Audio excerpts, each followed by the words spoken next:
In a world where change is constant, few have managed to navigate shifting landscapes with the calm clarity and consistency of Mark Libakeni. With over 30 years of experience spanning Zambia, Tanzania, Kenya, and Saudi Arabia, Mark has become a cornerstone of the accounting and assurance profession, not only for his technical brilliance, but for his unwavering principles that guide him. From boardrooms to mentorship circles, his influence runs deep, with many touting him as a tough but fair leader who champions excellence while nurturing talent. Today, we take a step behind the titles and accolades to explore the mindset, values, and life moments that have shaped one of Zambia's most respected executives. Mark Libakeni, welcome to a seat at the table.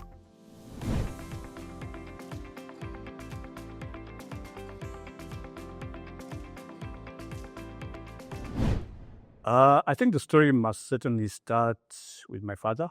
My father was very strict, but he was also very supportive in terms of, I think when a childhood, in terms of the academics, in terms of providing, and I think he recognized the potential and he supported my academics quite strongly, despite him being a civil servant. But he was also strong, but he was also rooted. And I think that was the first area that shaped who I am today, my father. I lived in a family, big family. My father comes from a very, very big family, and we always had his brothers and sisters and uncles and everybody. So I've always been in a space with a lot of people, different people. So I think that's also shaped who I am today in terms of my relationships, in terms of what I value. As I move forward into the beginning of my career out of university, I think a couple of points that also shape my career now is some of the I think great minds that I came to, my path crossed with. I don't want to name a lot of names, because if I name one, then obviously the other person will complain. So I think I had a lot of mentors across my early career. Perhaps my decision to step away from practice, I rose up to partner in one of the big fours, and in 2010 I decided to step down. I think that decision was also quite a momentous point for me in terms of who I am today. I was out of employment, I was out of the profession for over 6 years, and that was also a big reflection point.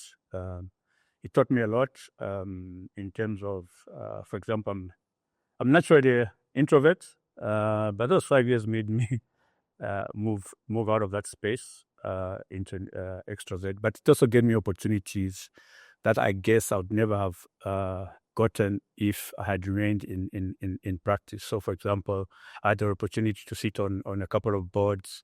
I had an opportunity to think differently from how I thought when I was in the profession. So I think those would be some of the points I would reflect on and say those were momentous changes in my life. Yeah.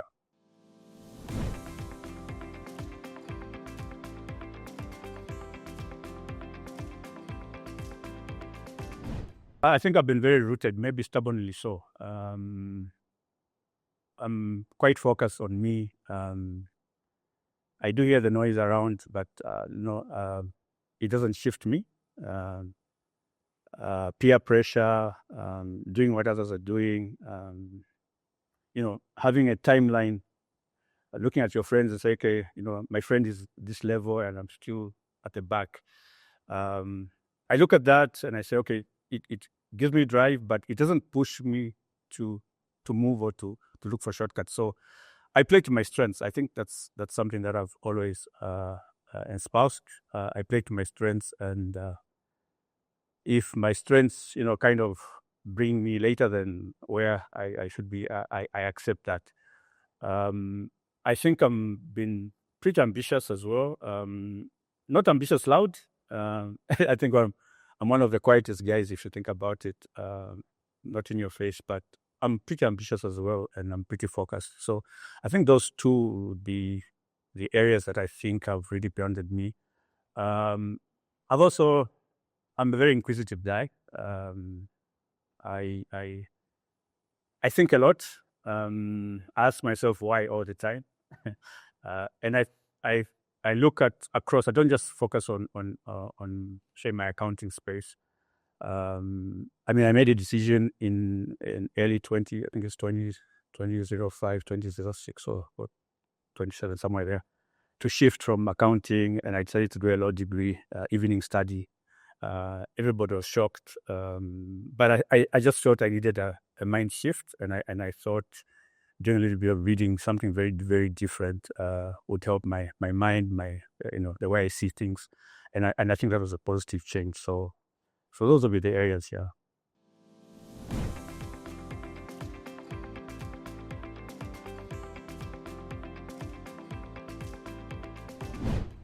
So when I left, I think I had a plan. So it was, everything that I did was quite deliberate. I talked about playing to your strengths. And at that point, my biggest strength obviously was my experience with audit. Because I'd left the big firm didn't mean I couldn't still practice. So one of the first things that I did is I made sure I maintained my practice license, because that was the easiest thing, low-hanging fruit that I could, kind of drop off. But also, I think I took the moment to retreat. And one of the things with the retreat is, you kind of refocus and look at things differently, get new skills, change your network even. And I think that helped me in the shift. I returned to audit, if you like, 6 years later. Not sure why, but I did. But I think if there's any lesson there, it's around keeping to my plan. And part of my plan wasn't really just disappearing, but it was also to demonstrate that even if I was out of the profession, I wasn't out of my skill set. I wasn't out of my knowledge. So, for example, I told you I joined a few boards, either as a director or I was supporting the director. So that was a skill set that I changed. And obviously, when it came through in terms of my knowledge, that's something that I could point at for the 6 years. So that was a strength rather than a weakness.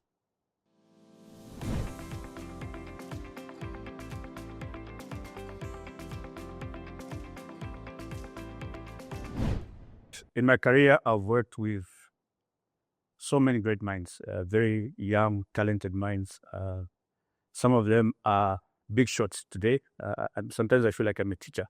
I've been a teacher, but I think working with these great minds has shaped how I relate. It has shaped how I've projected, but it also shaped how I've mentored the people I've worked with. I think if you ask guys who I started with in the early days, perhaps I was a little bit rough, not as balanced or fair as I am possibly now. But yeah, I think I'm a tough driver. But I also try and push because in my career I've been pushed. I've worked with very, very ambitious guys, people who have pushed excellence. And every day you want to learn, every day you want to exceed what you did last year. And that's what I've tried to inculcate in the relationships that I've had with staff, my juniors, but even my seniors. So that's what has shaped me. But I think I've also drawn the line. And I mean, people know that I will not bend for lower standards. I will not bend in integrity, no matter what you throw at me. I think one of the things is you're ready to take the consequence. For example, if it means slowing down in your career, it's something that I've accepted. But I think I've tried to play the long game here as well, and I think it's panned out well. Yeah.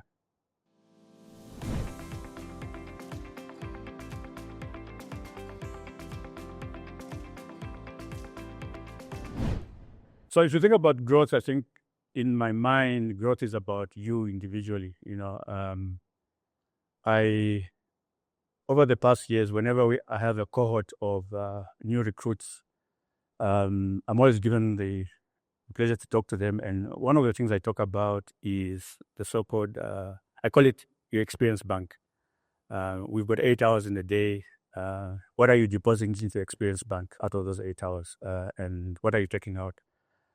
I think that is around the whole idea of transformation. And transformation is not so much about myself, but it's about those around me. And I think the leaders who have really stood out have been those that have embraced me, but also have embraced others.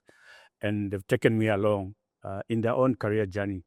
I define growth almost at an individual level, and transformation more around moving with those who you're with, sharing your experiences, challenging them, stretching the people, getting and accepting that the people who you work with will one day be better than you.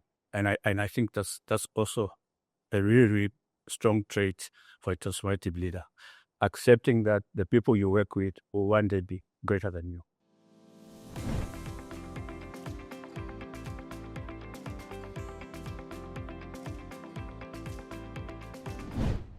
Okay, so change by definition is almost a shift. It's moving from where you are, perhaps by own volition or by something else. And with change, I think comes fear. But I think one of the greatest lessons I have learned is to embrace fear. Fear can be good. I did say when I left the profession, I mean, everybody was shocked. Why would you leave? You've reached the pinnacle of the career. I mean, if you're in the profession, being an audit partner is something that everybody wants. And I walked away from that. And there was great fear. I mean, I didn't know what I was going to do. But I think I used the fear to focus. I used the fear to reinvent myself. And I didn't fear to retreat. And I think that was one of the greatest things is I was willing to retreat.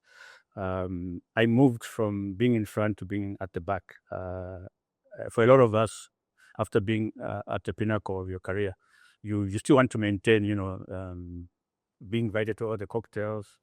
I dropped off some of the invitation lists, but I was quite focused. I didn't let the fear, overwhelm me.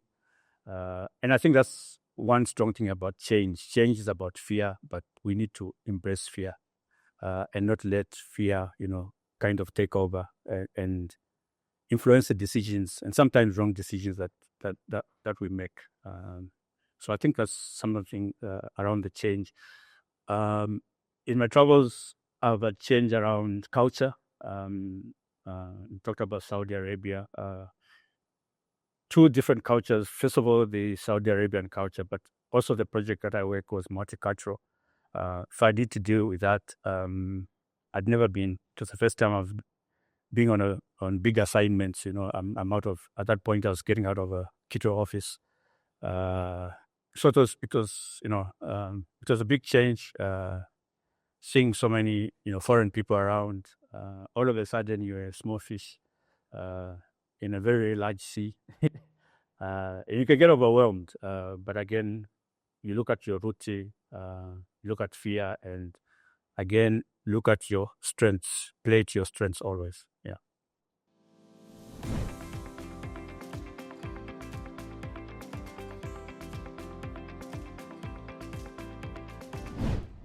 I think in terms of a green bond, I mean, I won't go into detail of the bond. It's a tool or an instrument that corporate use to raise money. I think green is topical now because it's related to sustainability, it's related to climate change, and what you're trying to attribute that bond to is a direct relationship with sustainability, a direct relationship with climate, and you want to connect that. In other words, you are saying that bond is climate friendly or sustainability friendly. and it's something that all of us as persons, we've seen what climate change can do, and we think business needs to be friendly to the climate. Take back more than give back more than it takes in many respects. So I had an opportunity around helping, obviously again using from my position as an accountant or as an auditor to look at the numbers. And this was a client in the market, CEEC, that issued the very, very first bond, and that's why it was exciting for us to be part of that bond, because it also gave us an opportunity to understand what a green bond is. And with these opportunities, it's not so much the piece that you do yourself. I think it's the piece that you don't do, where the learning comes from. So, for example, you're dealing with lawyers, but you're dealing with the issue of the bond. What are they thinking? What are they going to use that bond for?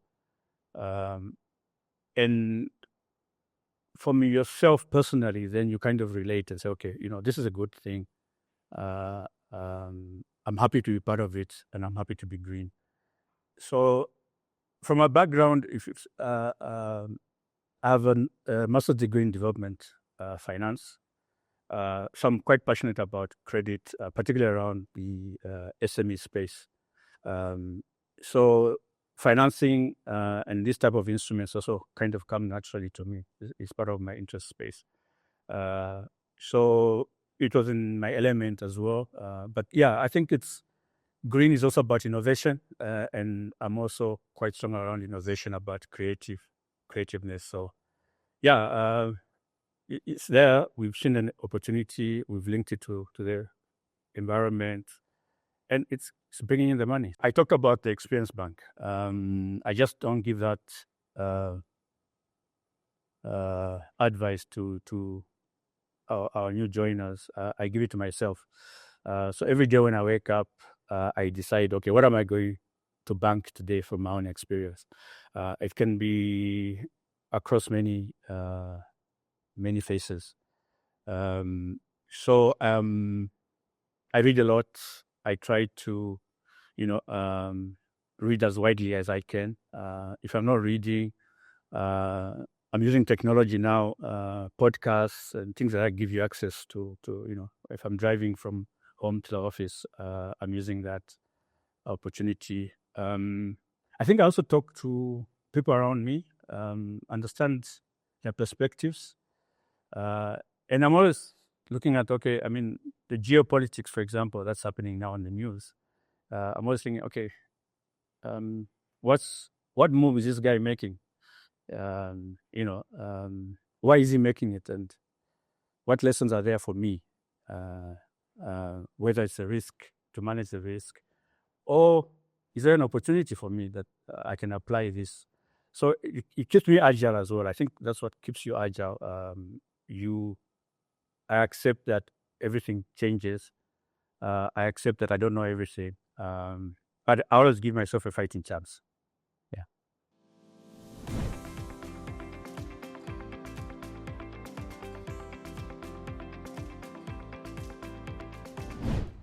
Okay, so if you think about leadership, one of the 101s that you're told is try and leave the emotion out of it, because otherwise you won't be decisive.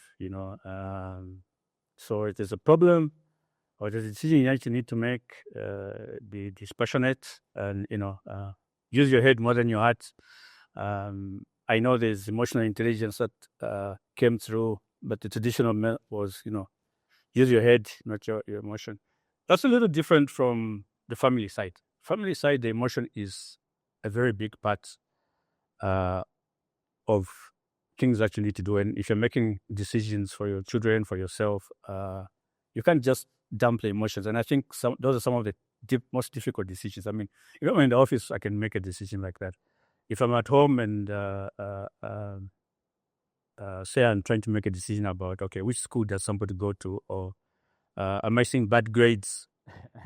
I want to be difficult. I want to be tough. But then I'm thinking, look, I need to show some love. And where do I find the balance? sometimes maybe you kind of tone down and think, okay, I'm not making it. But yeah, but I think also over the years, my career, I think, has taken most of my working hours. So from the family side, they've really kind of sacrificed time. And I think that's something that you maybe sometimes when you're doing it, you don't appreciate. Maybe when you look back now, you appreciate the sacrifices that they have done, and you kind of try and do that into your living now. So yeah, so that's also quite an influence. F1, I think what amazes me about F1 is just the ambition, the excellence. Again, I think of the guys in the pit crew. They take 1.8 seconds.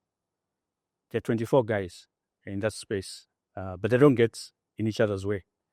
That just amazes me, and I'm thinking, what lesson can I take there? There must be a lesson. There must be something that I can use from that. So that's one of the things I find quite intriguing about F1 as well. Yeah, apart obviously from seeing the speed and the competition.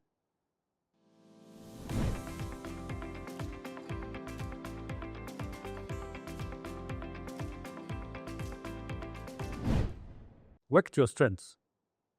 We always have development points. I think naturally, as we go in our careers, it's the development points that tends to be more pronounced than your strengths. But I think if there's any advice that I'll give is work to your strengths. Certainly, develop work on your development areas, but don't lose sight of your strengths, because that's who you are, and that's something that comes naturally to you, and obviously that's low hanging fruit. The development points are things that perhaps don't come naturally to you. You need to develop, and I'm not saying that you can't develop them and you can't. They can't be part of your armory, but I'm saying that from day one, you've been given this strength, and that's the strength you need to use to move forward and build. So don't throw it away. Nurture it. Make sure it's still a priority for you, and deal with the development points. I think often we get distracted a lot in terms of focusing on, say, what your manager wants to see out of you. We change. Sometimes we change careers. Sometimes we change who we are to suit the environment that we are in. And because sometimes, look, we have to change, and I get that, but you also need to make sure that you're living to your strengths, because the strengths are what are going to always give you that edge when the opportunity comes.